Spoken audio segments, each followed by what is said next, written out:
Good morning, good afternoon, good evening, everybody. This is Jason Noble and Jason Whitehead with another episode of the Jason's Take On podcast series, or maybe the two Jasons. We are having a think about naming, branding, and some other big changes. So stick with us on this. We may see some really cool stuff coming that we're starting to think about. This episode, we're going to talk about something that is super important, not just to customer success, but to the wider business. But it's around customer lifetime value. What is it? What do we mean by it? And what does it mean for our customers? But before we do that, I'm Jason Noble, based here in London. And quick hello from Jason, the other Jason. Hey everyone, I'm Jason Whitehead, based in Washington, D.C. Clearly the other Jason. I'm the other Jason sometimes, and you're the Jason, but it depends. Normal format, we're going to bounce a few questions that we've had some thinking about on this, but really, as we said, this is such an important topic and one that I think there's not enough thought put into.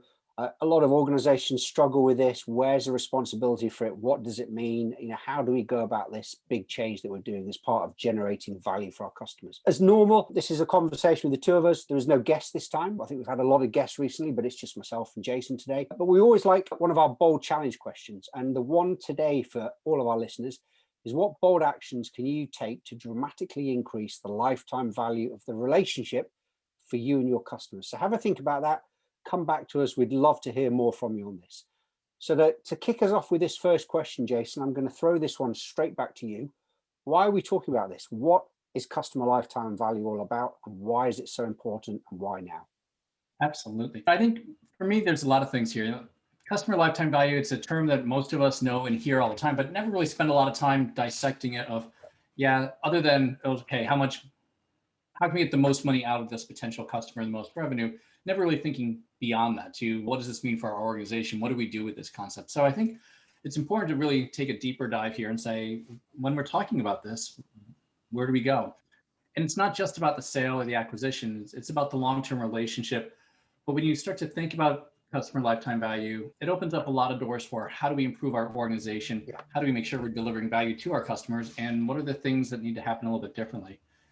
And then, quite simply, I think it's such a proxy and a key metric for a lot of investors and for a lot of other folks, that executives and whatnot. Okay, are we on the growth path? Are we hitting our goals? Do we have the right customers coming in? Have we gotten every ounce of potential revenue from the service or product that we sell? And so I think it is a very topical issue around there, just because of the revenue component of that. But what about you? Why do you think it's important in conversations? I think, again, it's one of these things with customer success. The clue's in the name. This is customer lifetime value. And I think it's great. It isn't just about revenue. This is about growth. But the other way to think about it, which I don't think many of us do, is this is lifetime value for our customers. That in itself as a statement is a phenomenal pitch almost, if you think about it that way. So we're saying to our customers, we're going to provide you with value over the lifetime of the relationship with us. And I think it really does help. It really does help sell that this is about a long-term relationship.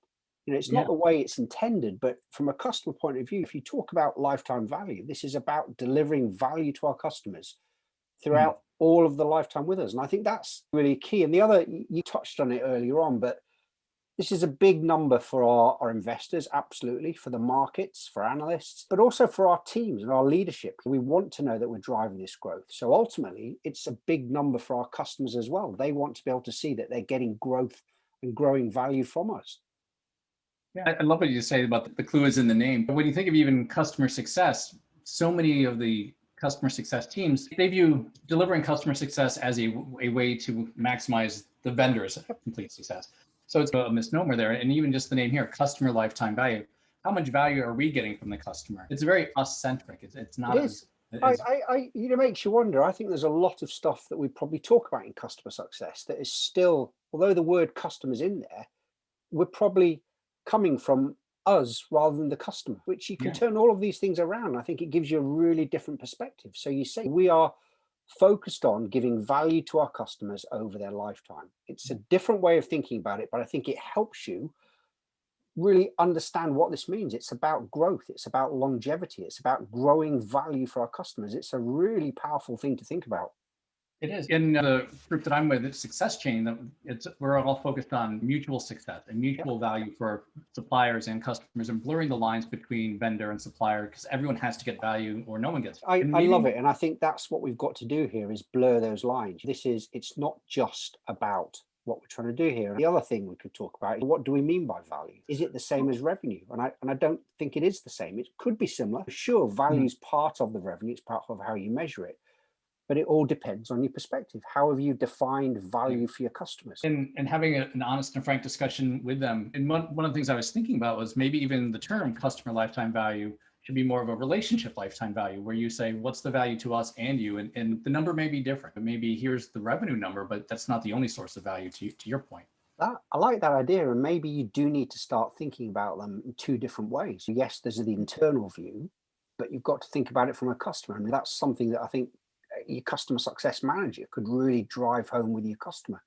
This is what we think our value for you is. This is what the lifetime value for you is, and help the customer achieve that. And I think if you can have a target around growth and value for a customer, it helps the customer drive that themselves. Go, oh, how do we hit these targets? Yeah, and can you imagine having a QBR and EBR with a customer where you mention, here's the relationship lifetime value, here's how we're estimating the value that you get, and how do you see this, and here's the value that we've gotten from this, revenue and otherwise. And that's a very different conversation. It's huge, that as well, because it's all about transparency, and this is a two-way thing. And your customers want to know that this is a partnership. It's not just them. This is Right. about how we all get value from this. And the more successful our customers are, goes back to the whole ethos of customer success. It's about Right. all of our success. And that would be interesting as an internal executive and a vendor, if you were managing not to customer lifetime value, that revenue coming in, but managing and tracking, how are we seeing the growth and the value we've created for our customers? And is that sufficient to beat our competition? Is it sufficient against our internal goals for value we create for our customer? I think that'd be really interesting. I think it's interesting because, again, it goes back to that, how do you measure the value? The kind of de facto thing is how much the customer's paying us this year, how much we're going to forecast them paying next year. So if we look at how do we forecast lifetime value, a lot of the focus is still around revenue, but it doesn't have to be. There's other things there as well. Like, what else would you say needs to be there? I think there are things that you can start to look at around things other than revenue. You can look at advocacy. What case studies are customers doing? White papers, referrals, recommendations. There's huge value to that. They have a relationship to revenue, but it's not direct necessarily. I think you can also look at how the stability of revenue forecasts. So that's really important. Huge. Yeah. But I think the other thing is it's around outcome. Let's define what are the outcomes that we can help you achieve, and better defining those and targeting those. And I think that becomes a real part of our pitch as well, which is really important. The other thing I'd say is it actually a real big plus here, and it's something that I'm such a big proponent of, is it helps with voice of the customer. The better and stronger and more positive that voice of the customer, I get to find out what customers are saying about the product, what they're saying about support, what they're saying about the services. What do they want from us? What more can we do for them? As well as what are the gaps they're seeing? So that really, there's value in understanding that feedback. Any other things that you'd add there? No, I really like what you said about the stability and forecastability of revenue, because I know there's a lot of organizations. I'm having a good year, I'm having a bad year. Am I having enough? Can I forecast that I will have a good enough year next year to make this investment in staff, in development, in new technology, new tools, in a new office, whatever it needs to be? That there are probably a lot of organizations out there that if they had a certain amount of their customers that were in a longer term relationship that they could really count on, they might even forego the trying to maximize the revenue and make that trade-off. And I think that can be huge, especially for growing companies and ones that see a lot of competition. What can I count on? Because that really enables some more planning, strategic investments in a lot of ways. I think it also makes everybody think about the idea of value a lot more. It doesn't always mean revenue. What else do we need to consider about value? How are we driving this value for our customers? Absolutely. So along those lines too, when we're thinking about the lifetime value, let's say you have a new prospect coming in and you're trying to evaluate where they are. How can you forecast what you think that lifetime value of that prospect might be? And then what do you do with that information? I think there's lots of ways you can do this, Jason. I think for me, you've obviously got to look at the initial sales value and the forecast from our sales team, and then also start looking at expected renewal rates, expected renewal values. But the key thing is, what other opportunities are we expecting to be able to drive with that customer and what other value. So it isn't just about renewing in year 2 and adding that on. It's really looking at what can we do around growth? How do we expand? How do we provide more services, more value? How do we grow the value of the partnership? And I think that's super, super important to do. It's not just about forecasting the renewals, and that can be really difficult to do. I think what you've got to do is look at past customer profiles, look at different customer segments, different cohorts. You can get some ideas from that. Ultimately, it's all data, it's statistics that can help us drive these forecasts, but it can help improve the accuracy of those forecasts. I think the better your data is, and the more data you've got, the better your models and algorithms can be around your forecasting. I think it's something that absolutely grows with time. But to start with, your first few customers, it really could be finger in the air. This is what I think it is, based on market experience. But as you grow with customers and as your customers spend more time with you, I think you get a better idea. You can also look at how the relationship has changed over time. Are they going to grow? How has their business changed? And start bringing these real world points of data into it. And I think that's really important to do. And I think it's about opportunities with customer. Right. Yeah, I think I was going to say, what about the other side of value is that the kind of cost side to us. So what about things like customer acquisition cost, CAC as we call it, which is a wonderful term, and things like cost to serve? What about those? Yeah, I think just looking at lifetime value, if you only think of it as revenue, you really do ignore the cost equation, because ultimately I think this is a lot around growth and profitability for a lot of organizations, and being able to forecast what types of prospects do I think will frankly just take more of my time to serve them.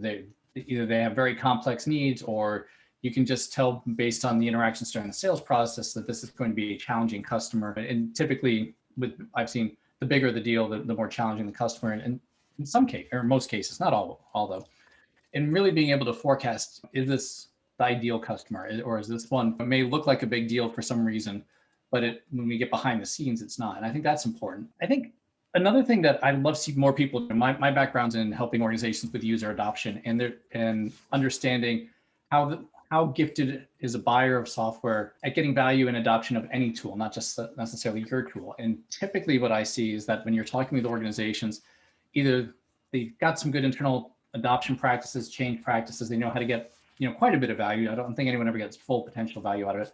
And then you meet other organizations that consistently, they spend a lot of money on software, they've hyped it up, they've gotten it live, and then they rip it out 18 months later or less sometimes, or they really cut back on it.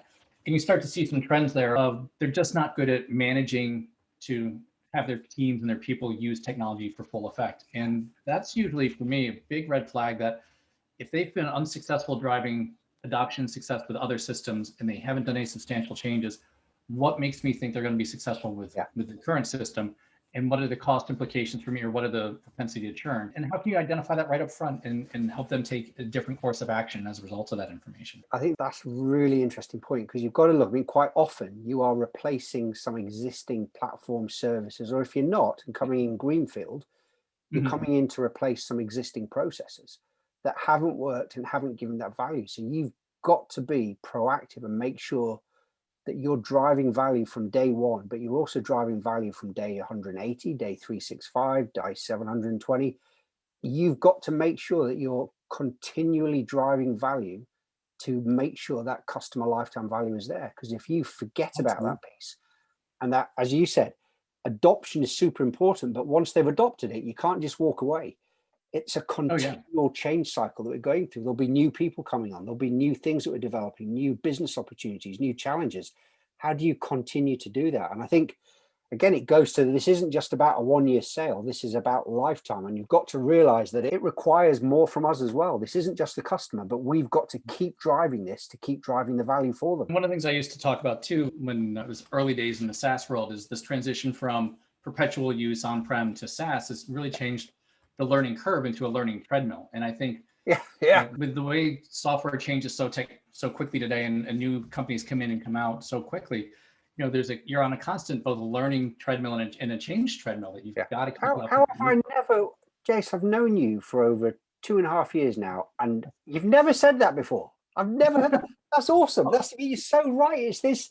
That's the only way to think about it. It's a treadmill that never stops as well. Oh, that's why people should keep coming back to the podcast because, there's Oh, gold but in our hill. absolutely, there is gold there somewhere. We will refer back to this. That's brilliant. I love that. We talked kind of the idea of things other than revenue before, but how do you extend the lifetime of a customer? How do you make sure that value is long term, that lifetime is long term, and it's not just one or two? And I guess Yeah. the question then is, whose job is it to extend it? Whose job is it to grow this? And who needs to keep close to the customer lifetime value? All big challenges I think a lot of groups have. And I think part of it too is, do you also want to, if you have a negative lifetime value, how do you identify that quickly and then make the decision to, remove those customers or encourage them out if necessary? Because not every customer will be profitable, or not every customer will be profitable in the short term, but maybe in the long term or those strategic ones.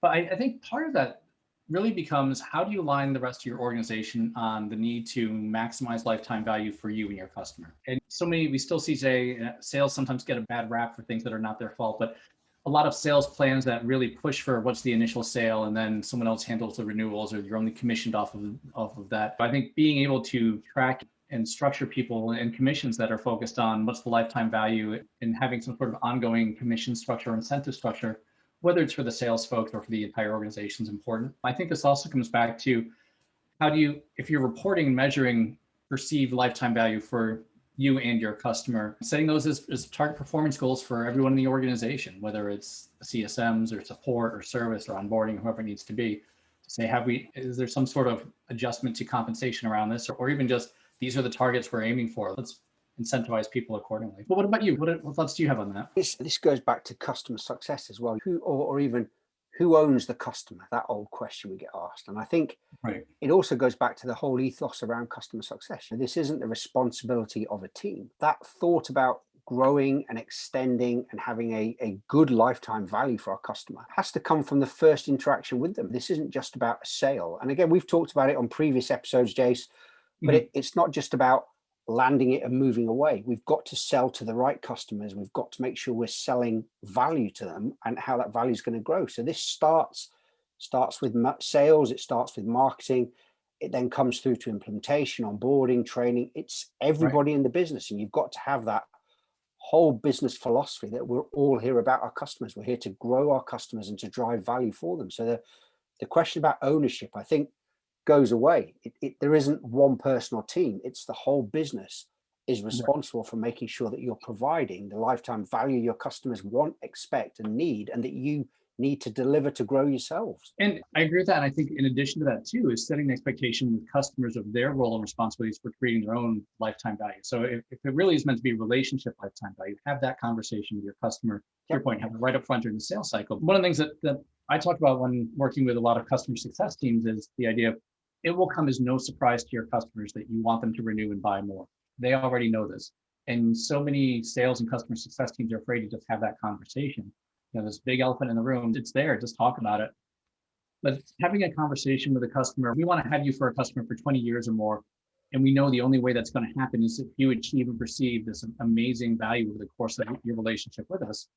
Let's talk about what that looks like, how you and I will work together to make sure you get that and that we get what we want, and then how we keep that moving forward. And I think it's very different than just saying, oh, we got to change the sales plan, which may be part of that internally, but you do need to have those other discussions with your customers as well. I think that's such a key point, because I don't think people do that. In your initial conversations with customers, you're not saying, look, we're about providing you with value over a long term. This isn't just about today. This isn't about this year. We're here as your partners. This is a two-way thing. How do we provide you with value that's going to grow and help you achieve your business outcomes and continue to do those? And there's a need for us also to change and evolve in ourselves. We can't maintain status quo. You think about the treadmill earlier on, we can't just stay on that. The treadmill might suddenly go faster. It might point upwards, it might point downwards. We've got to keep it moving. And I think that it keeps moving, but why does it keep moving is because of us as an organization are driving more change and more value for our customers. We're enhancing what our products and services can do. And I think you can't lose sight of that. And that keeping those lights on and that eternal motion going requires significant investment for ourselves. It does. And I think also when you're having those discussions with customers, part of it's got to be, yes, we want to help you achieve value and everything else, but also just be direct. And we're not altruistic here. We're doing this because we also need to get value from this relationship as well. And let's talk about how you can help us create value. Obviously, there's the revenue portion, and that's part of business. That is a significant part of it. But then even to ask for the other non-revenue areas that you want. So we would like the case studies, we would like the references. We would like, as we prove value to one part of your organization, for you to introduce us to other parts of the organization so we can help them get value.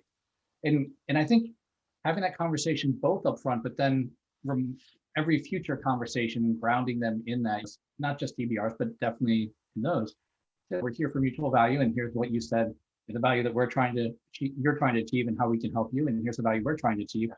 How are we both doing, and where do we go next? And I think that's when you get comfortable having those conversations, it's a pretty easy conversation to have. But I think a lot of people have a mental block around, I don't know that, or the customer's always right. I think that's such a key point. And until you really think about this subject, these are points that you might not think about. You know, lifetime value for you historically might just be about how much revenue we're going to get over the next 5 years for this customer. But there's a lot more to this. And I think you've got to be prepared to have these conversations with customers where you're asking for more information. You're trying to understand more about the journey they're on. What does this mean for them? Where are they going? What are their challenges? And only by doing that can you really determine how can we continue to provide you with value over this whole lifetime. And it comes back to the whole thing. This is about value to our customers as well as our own selves. Yeah, in those value conversations. I was recently presenting with a client group of CSMs and sharing with them some things. And one of the things that always comes out is how many CSMs are just nervous around these conversations or uncomfortable with them and things like that. And from my perspective is once you get comfortable having a direct conversation, you'll never have another uncomfortable conversation. Because so many people get stuck in their own head. It's just a conversation. Say what you think, ask for what you want. Be ready to hear the word no, because that's part of it, or be ready to hear some information. But the more that you're just direct, it makes these conversations so easy, and it just takes a little practice. But it's a shift, isn't it? A lot of people don't do it; they find it uncomfortable to do. But you've got to learn how to do it.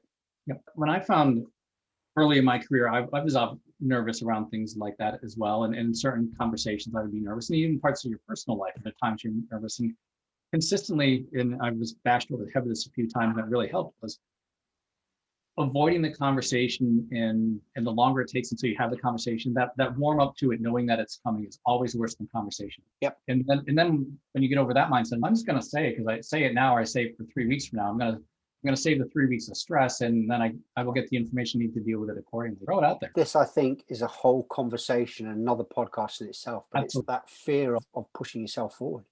Yeah, and fear of engaging customers differently. Maybe that's what we'll do for the next one, is how to engage customers.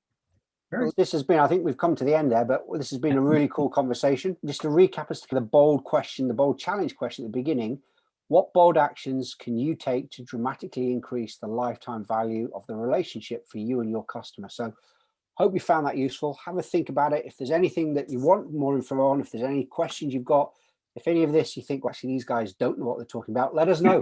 This is all about a dialogue. We're really keen to have this, and also to make sure that we're giving you value as well. So thank you very much, everyone. And thank you from me over here in London. And thank you from me over here in Washington, D.C. Have a great day.